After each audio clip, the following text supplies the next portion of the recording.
Okay, so we're going to have a look in this video at the whole area of market failure in the labour market. And we're looking at two different types of question here in one. So I put two in so that we can cover two things. Why does the market fail due to immobility of labour?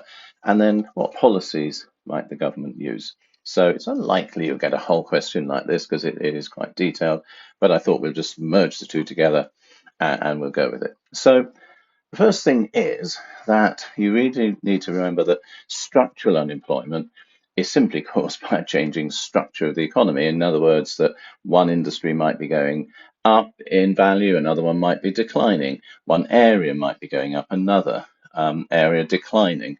And it refers to those workers who are unemployed due to any permanent shift in the economy. And it can be driven, as I say, by processes like technological change, but it's exacerbated by a mismatch, and that's a good word to use, a mismatch between the skills of those who are unemployed and the industries that need to hire workers. And so you have two different reasons, both a geographical and an occupational immobility, but it leads to the market failing, and you need to understand why that is the case. Okay, so let's go firstly into occupational immobility. And I think what you've got to recognize is that it's a problem that occurs when the workers can't easily switch jobs. So they may not have the right skills or qualifications. You'll see as we go through, there may be other reasons for this as well. Um, but behind it is the idea that the market should work well. And that's the same as behind every market failure. The market should work well and allocate the factors of production to where they're most highly valued. Market failure is when that doesn't actually happen. So in theory, what should happen is this, that if you've got high wages in one occupation and low wages in another, the workers in those low wage occupations switch over to the high wage occupation.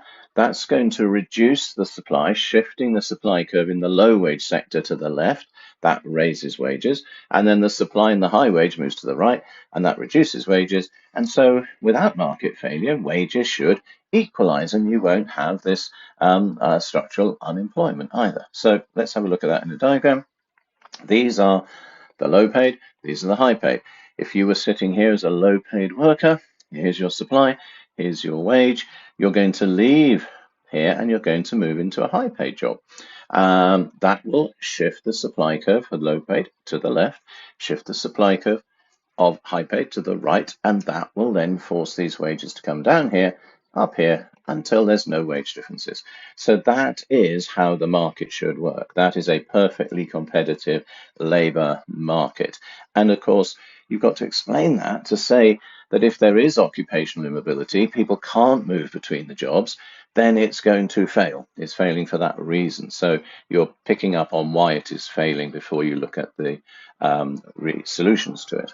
Okay, so the analysis would be the market doesn't work perfectly. It fails to adjust wages.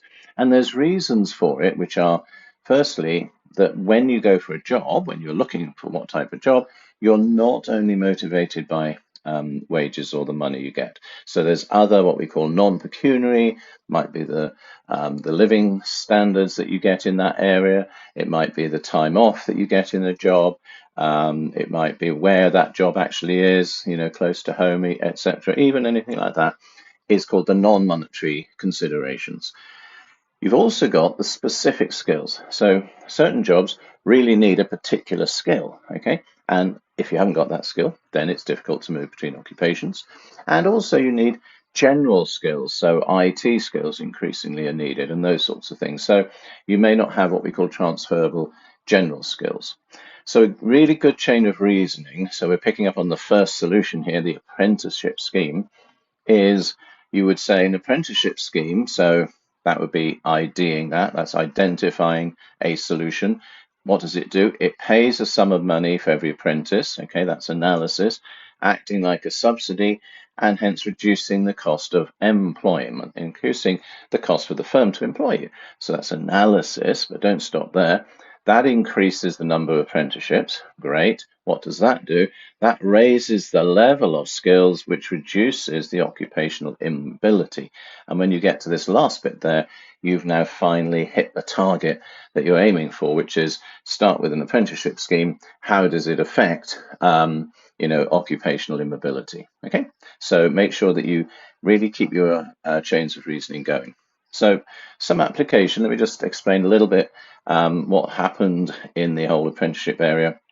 Before COVID, the scheme that the government were running was basically declining. It wasn't really in work.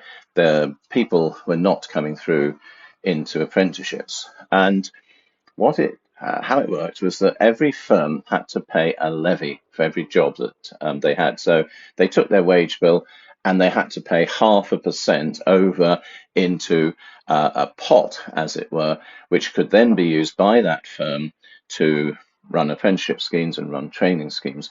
And they either had to use it for that, or they then paid, after 2 years, I think it was, they paid that over to the government. They lost it.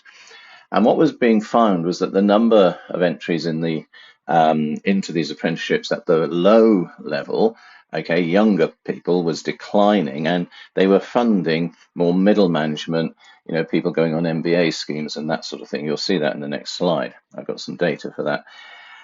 Now, since COVID, in the budget of 21, the government introduced a plan for jobs. So they've still got this going.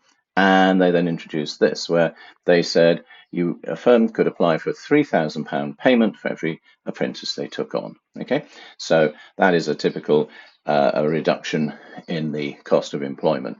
Also, there was a kickstart scheme that funded younger people, and the firms received £1,500 per job. So that was almost like a subsidy going on there.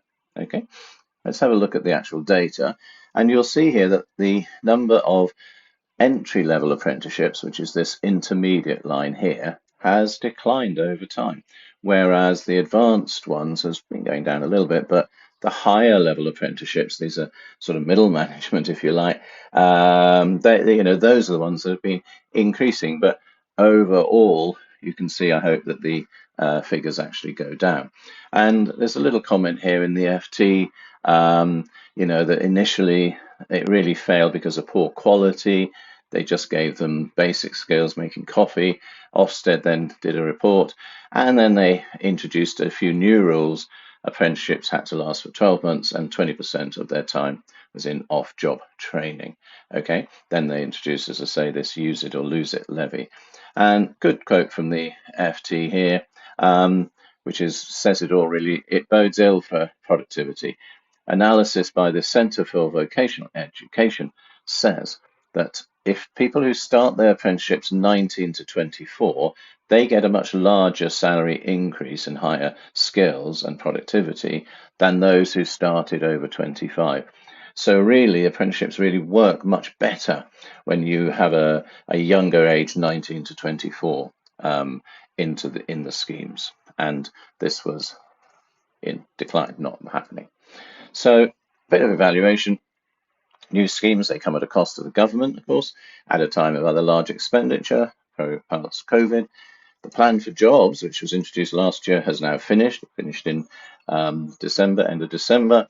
So it's only short term. They've still got the other scheme. And there's a lot of evidence that it wasn't working, and you could argue that's government failure. And also that occupational immobility isn't only to do with cost of jobs and wages that you get, etc. It's to do with other things as well. So here's an indictment from the FT. UK employers have lost £2 billion for these fees, okay, these schemes. They've lost the payment. They paid into the levy and then they didn't spend it. And so it just went over to the government. So really, it hasn't been used effectively. I would argue that's government failure. The Institute of Personnel and Development said that it's part of a levelling up agenda, and it's totally flawed. It needs a wholesale reform. Since 2017, 0.5% of the salary cost, this is what I was talking to you about, firm with over 3 million, and it must be paid. And a business group say it has failed on almost all measures. Number of people starting has plunged.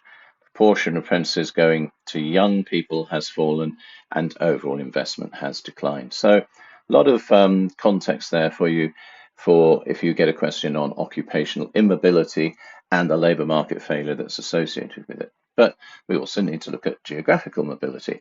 So geographical immobility is the problem that workers can't move to areas where the jobs are available, or firms can't move. Now, this is an important one because the occupation, you're just talking about workers moving into industries. This could be worker moving or firm moving. So you can use it as two analysis points. And here's your first one, same diagrams we had before, but this is now North England, South England. Stereotypical example, I'm afraid. Workers from the north, okay, who are paid a lower wage, will simply move to the south, reducing the supply of workers in the north, increasing the supply in the south, and you'll end up with no wage differentials. Okay, and we all know that doesn't happen, so we need to look at why in a minute. But also, don't forget firms. So firms from the south here, okay, they're paying high wages. They might say, well, we're going to move to the north, so the firms move the other way, reducing the demand for labour in the south, increasing the demand for labour in the north until you get no wage differences. So that's how it's meant to happen. That's the market working perfectly, and market failure is any time it doesn't work perfectly. So we need to ask ourselves why. So they're really immobile when they don't move because they've got strong family ties. There's a financial cost to moving. There's a lack of information. There's housing costs. This is the big one, okay? Renting and housing and house prices. And sometimes you could argue there's not a lot the government can do about that, okay? Maybe building more houses would be an answer, but then you've got all those unintended consequences of building new houses. If you're in an international case study, you might want to talk about geographical immobility between countries. Okay, this is the policies that the government have introduced or could introduce. So firstly, they've tried to reduce this information gap, doubling the number of frontline staff, job centres, 32 million for extra career advisors. Okay, you could argue HS2 is meant to level up. In other words, if it's easier to commute to another area to get a job, then there's going to be that geographical mobility through HS2. Another big one would be, let's tackle the rental market. You could set maximum rents in areas where you seek to increase workers, let's say in London. Now, the problem there is, if you just remember your diagram for maximum rents, maximum rent below the equilibrium will cause an extension of demand, but a contraction along that supply curve. And so people who have got houses to rent will move out of that market. Okay, so it has an unintended consequence. That is government failure. Okay, you could have grants to employment subsidies. So sometimes you get those for teachers and nurses to help them to move into these high cost areas such as London, to get London weightings and that sort of thing. You could have grants, employment subsidies for firms moving the other way. Okay, now big one that the government have been doing recently is they've been saying, well, we will start this ball rolling. We will move our public sector, government sector out of London. So they moved the Met Office down to Exeter. And here is another option that they're doing. This is what the Tory MPs are arguing for. Move 50,000. It's going to give a £3 billion boost to these regions. Okay, so they're saying, proposing the Treasury to Leeds, the Home Office to Newcastle, and Health to Liverpool. This is what the government have come up with. So this is just a thought by the MPs. This is what the government have said. They are planning to shift 22,000 civil servants out of London by 2030. Okay, he announced plans for a campus, 750 staff for the Treasury and Department for Business in the north of England. So you can see this is their plan, and it came up again in the Levelling Up white paper. 15,000 roles across 15 central government departments by 2030. So let me give you an idea of possibly why this may not have the effect. There's lots of reasons, as I say, for immobility.